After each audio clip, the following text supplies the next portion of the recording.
I never thought I'd find myself in this situation. Not in a million years. It was supposed to be a peaceful weekend getaway in the wilderness.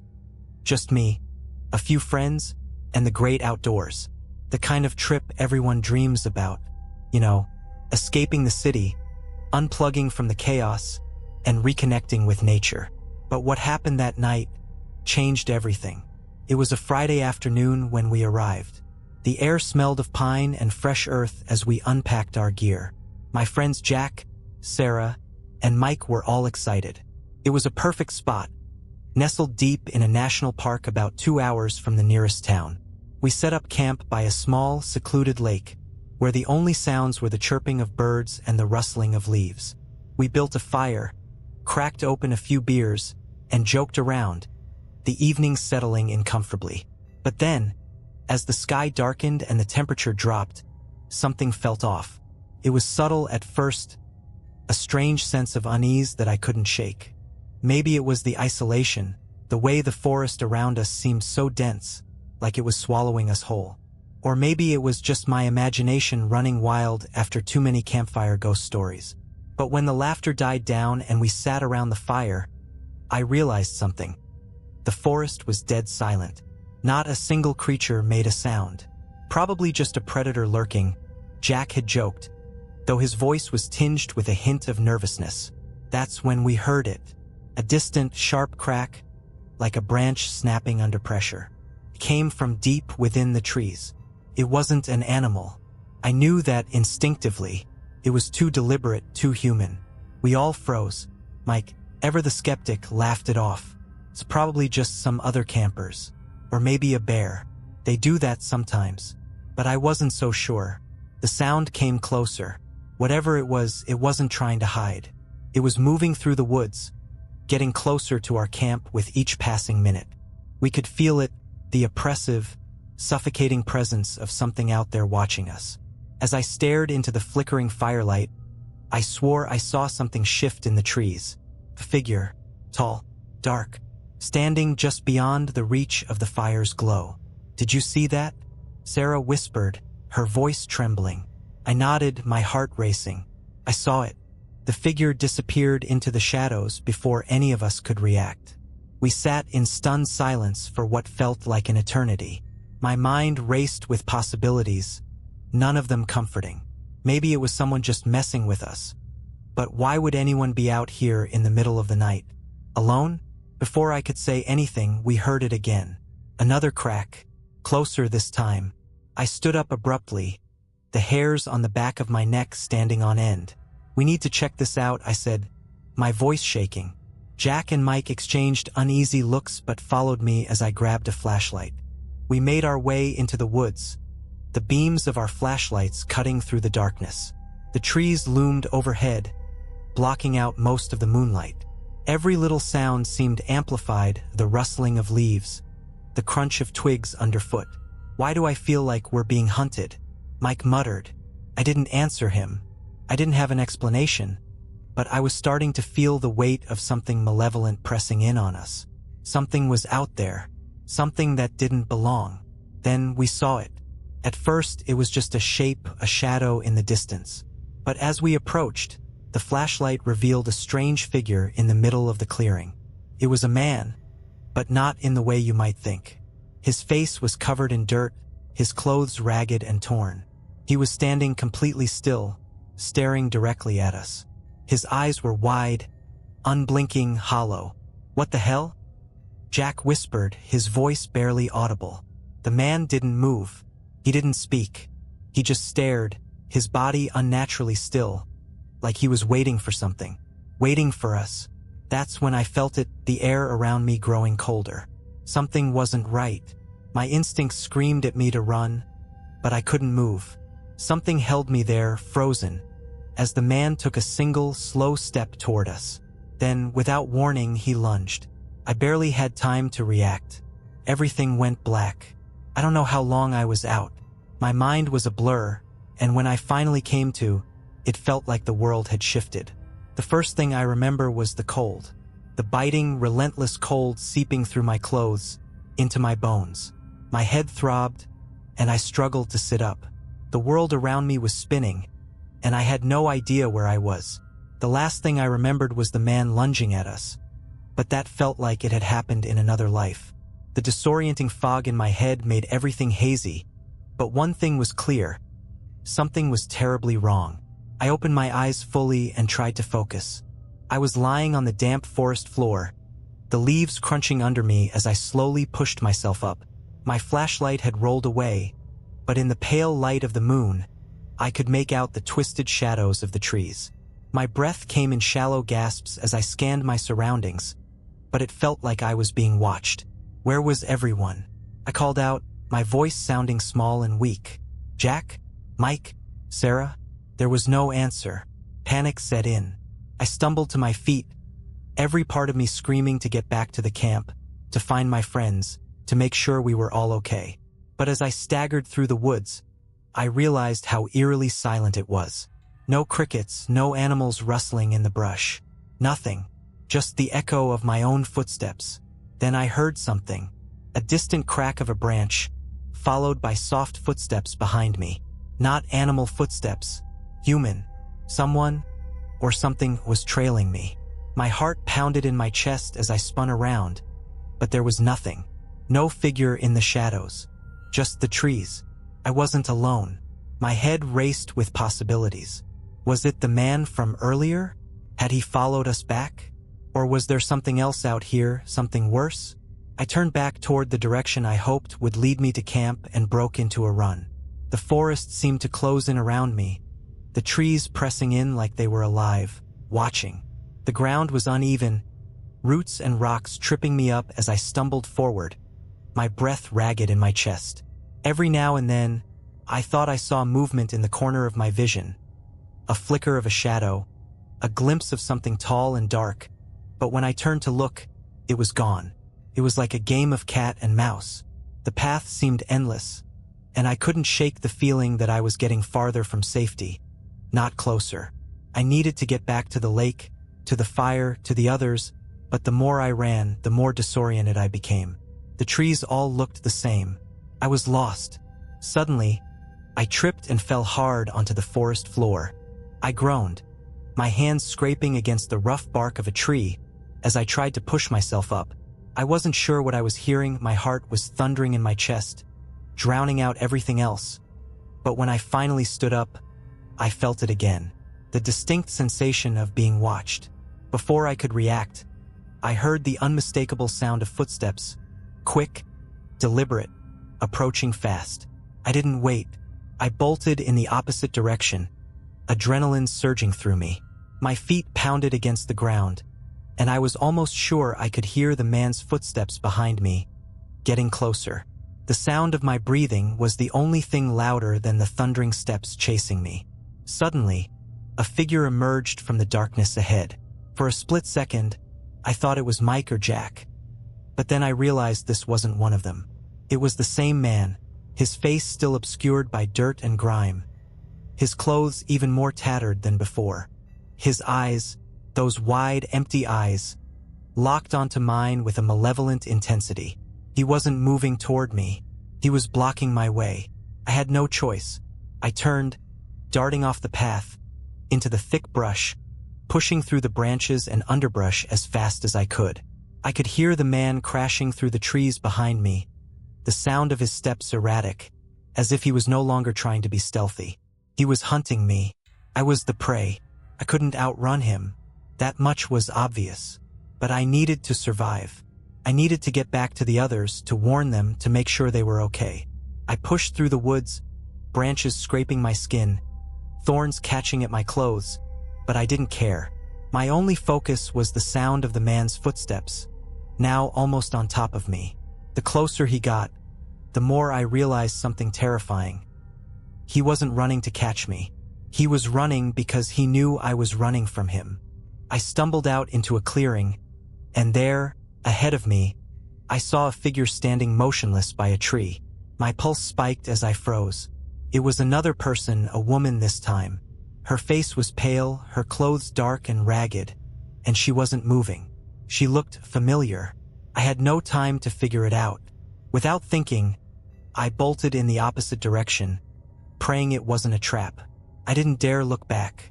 I could hear the man still pursuing me, his footsteps growing louder and closer with every frantic stride I took.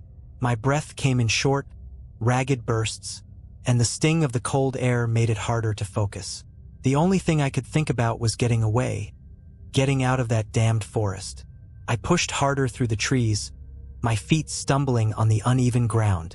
The moonlight barely reached through the dense canopy of leaves above me, casting long, sinister shadows that seemed to stretch and curl like the fingers of some unseen monster.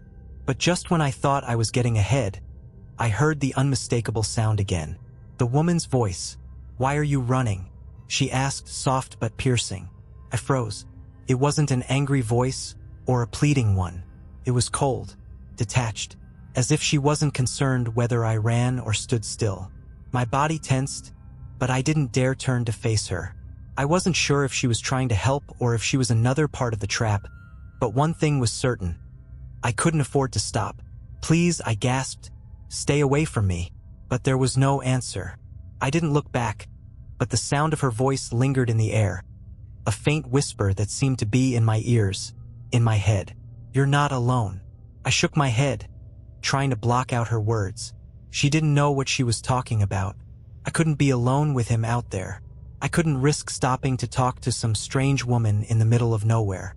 The ground beneath me shifted suddenly, a jagged rock breaking through the dirt, and I tripped once more. My hands scraped along the earth as I fell, and for a split second, the world spun around me. My head hit the ground hard, and my vision blurred.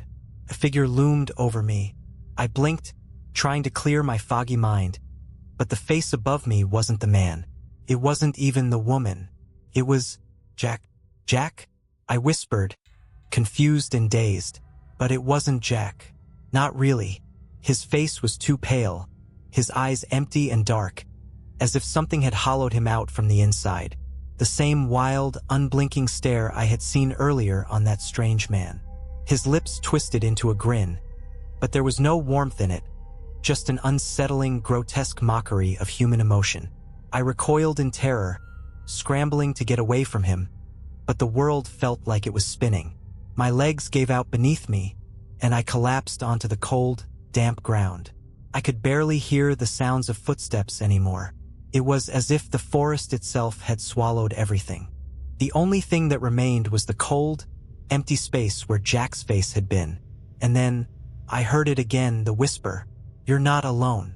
I turned my head slowly, just enough to see her. The woman from the clearing.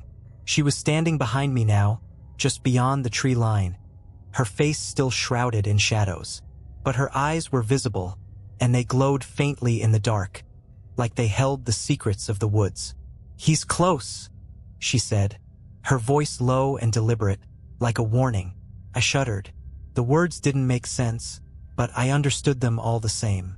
I wasn't running from some random guy.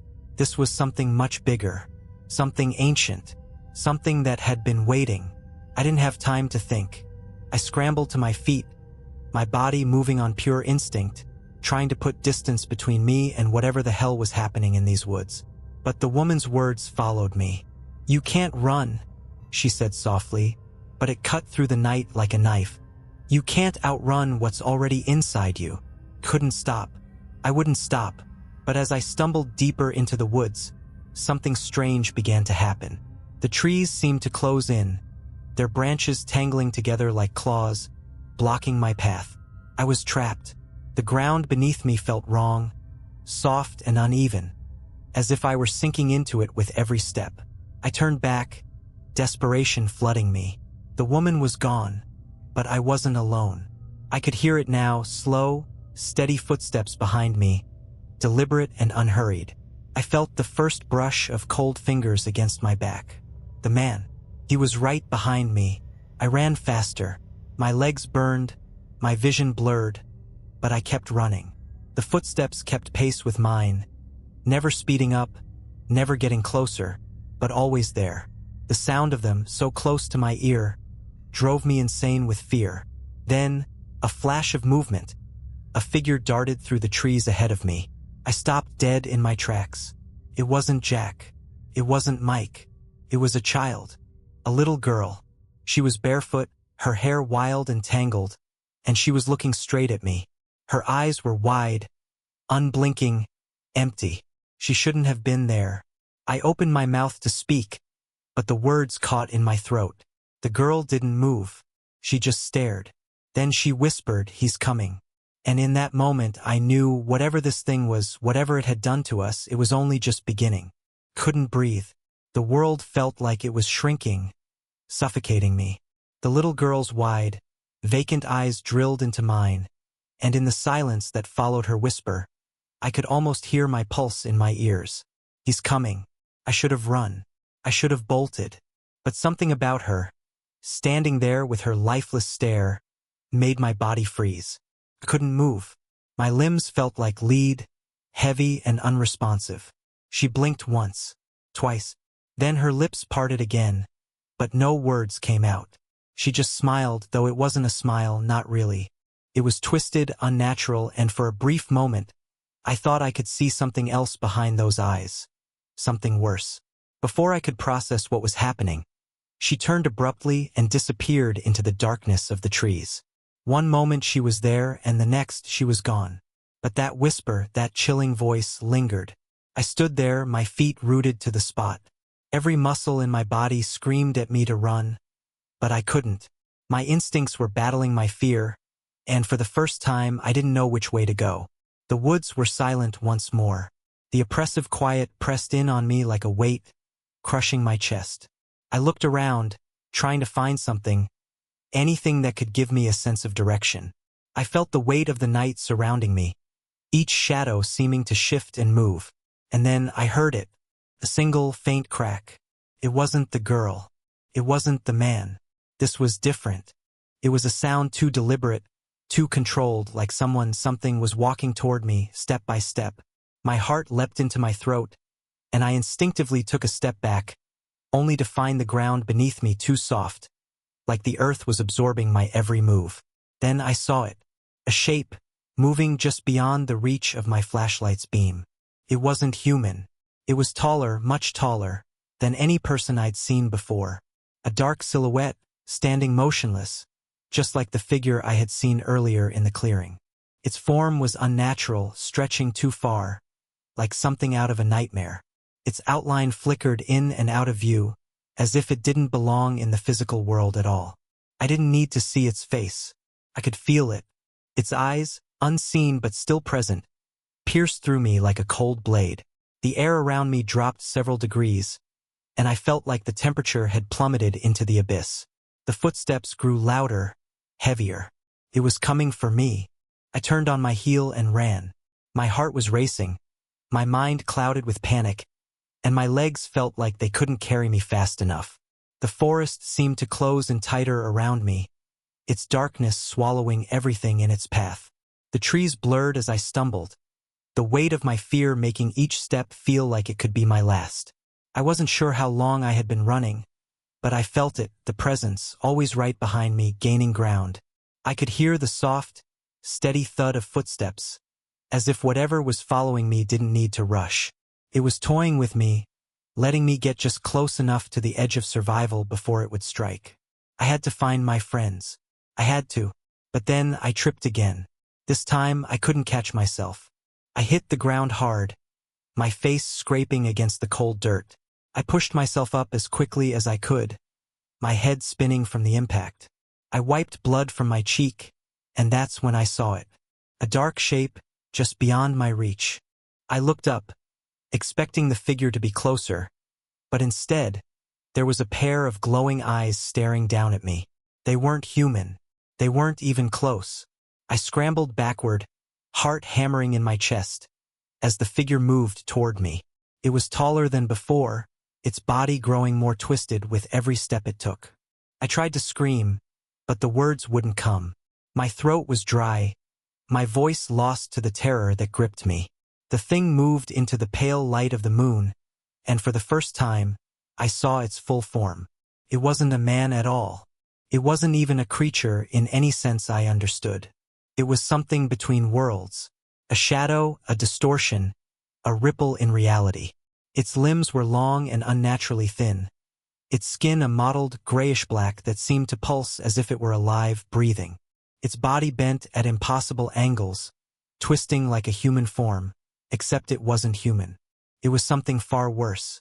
Something ancient. Something that had been here long before I had ever set foot in these woods. I wanted to run, but I couldn't. Couldn't move. Couldn't even breathe.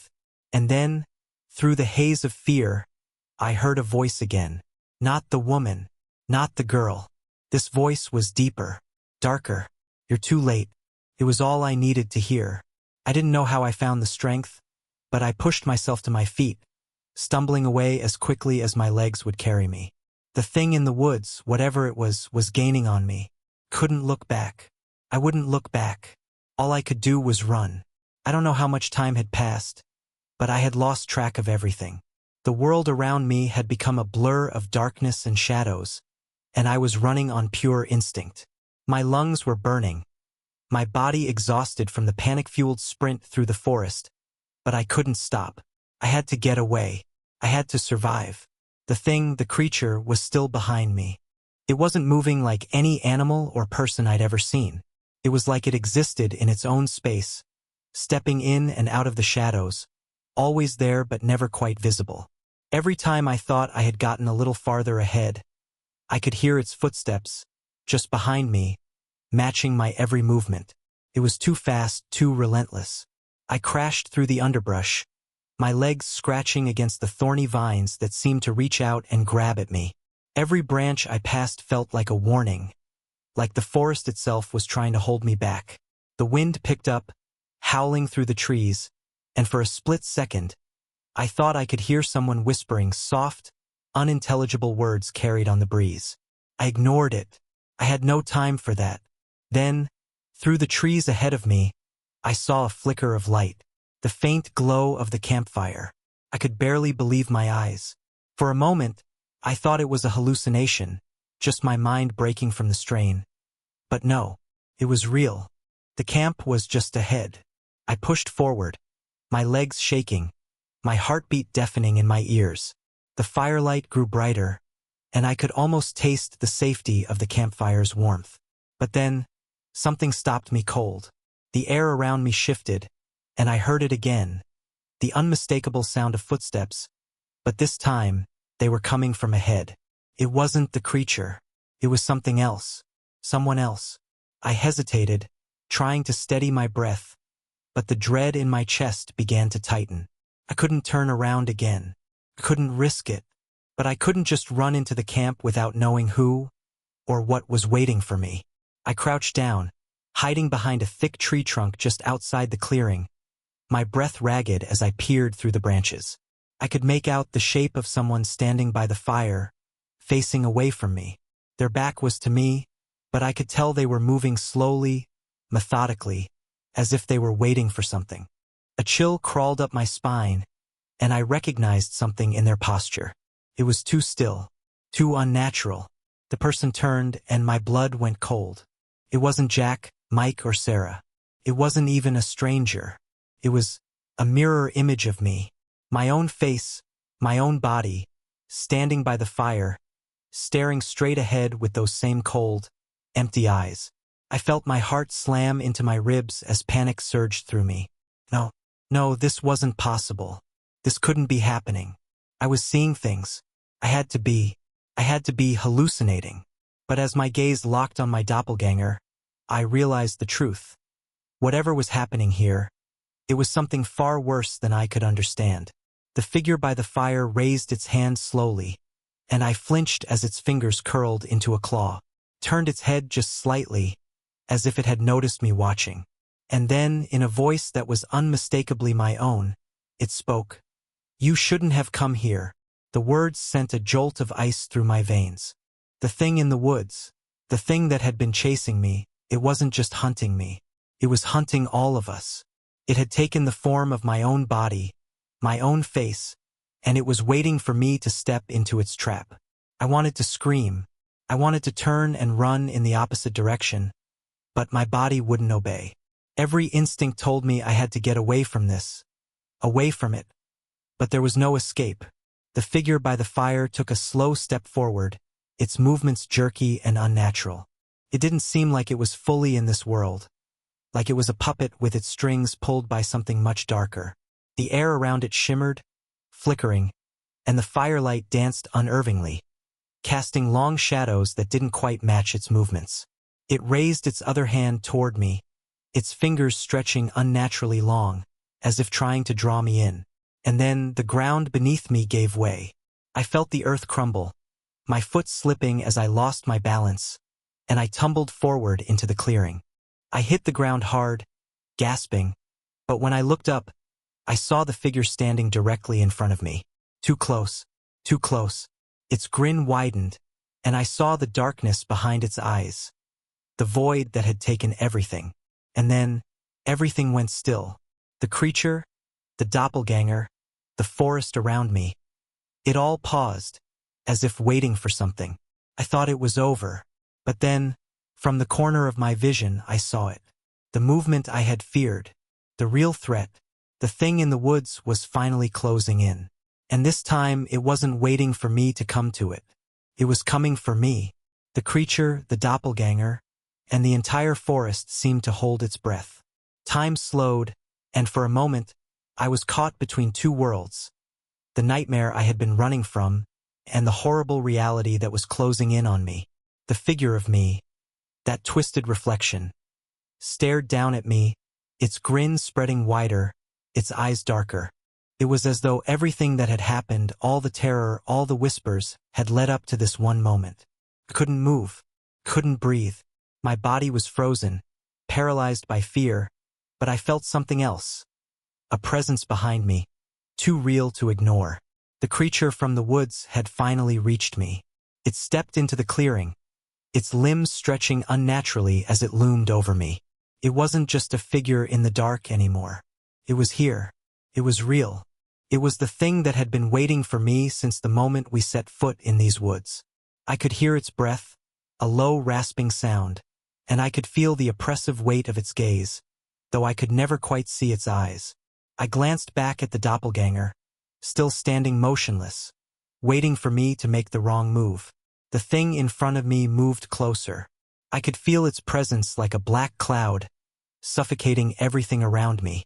"You're not real," I whispered, though the words felt hollow even as I said them. "You're just part of this place." The creature tilted its head slightly, its form rippling like smoke, and for a second, I thought I saw it smile. A twisted, hideous grin that was more of a grotesque mockery than anything human. It didn't answer. It didn't need to. It didn't have a voice. But the air shifted again, a cold gust that made my skin prickle. I realized with a horrifying clarity that this thing wasn't just a creature from the woods. It was something that had been pulling the strings all along, watching, waiting, feeding off our fear, our confusion. It had made its way into our lives, into our thoughts, and it was now so deeply embedded in the fabric of this place that there was no escaping it. And then it moved, faster than I could blink. Its arm shot out, long, spindly fingers wrapping around my wrist in a grip so strong that I thought my bones would break. My vision blurred from the pain, but I couldn't pull away. The thing pulled me closer, its body bending at impossible angles as it dragged me toward the fire. I could see the flames flickering, but it was no longer comforting. The fire seemed to warp and twist with each step, as though the flames themselves were alive, feeding on my fear, growing darker. And then I saw it. Him, Jack, Mike, Sarah. They were there, standing by the fire, their eyes hollow, their faces pale, as if they had been absorbed into this thing. They were no longer my friends, they were just shells. Their bodies moved in sync with the thing that had trapped us here. My heart shattered as I realized they were already gone. The forest had claimed them, just like it had claimed the little girl, the woman, the endless figures that had haunted me. The doppelganger by the fire raised its hand, and the moment I saw the dark void in its eyes, I knew. I knew what I had to do. I couldn't escape. But maybe, just maybe, I could break the cycle. I yanked my arm free from the creature's grasp, my pulse hammering in my chest. I didn't look at the doppelganger. I didn't care. Without thinking, I lunged at the fire, shoving the creature's writhing limbs away. The flames crackled, louder now, as though they were alive and waiting for me. My hands found the sharp edge of a broken log, the kind of weapon that would never have worked against this thing. But I didn't need to fight it. I just needed to burn it. I shoved the log into the flames, watching the wood crackle as the fire roared to life, hotter and fiercer than before. I didn't know how I knew it would work. I just felt it. The creature recoiled, its form flickering like a mirage in the firelight. The flames seemed to feed on it, pulling it, warping it. It screeched. Not in a sound I could hear, but in my mind, a scream that rattled my bones. I felt its grip loosen, and for the first time since I'd entered this nightmare, I saw something else, a light. Faint at first, but growing stronger. The fire had power, and I wasn't going to be its victim. I turned and ran. I didn't stop. I didn't look back. The fire roared in the distance, and the night seemed to scream as if the forest itself was collapsing in on itself. The shadows closed in, but I pushed through them, feeling the pull of the real world just ahead. I ran until I couldn't feel the ground beneath me anymore, until I heard the distant hum of life, of civilization, calling me back. I don't know how I made it out of the forest. I don't know if the creature was ever truly gone. But when I stumbled out onto the road, covered in dirt and blood, I knew one thing for sure. I was the last one left, and I would never go near the woods again.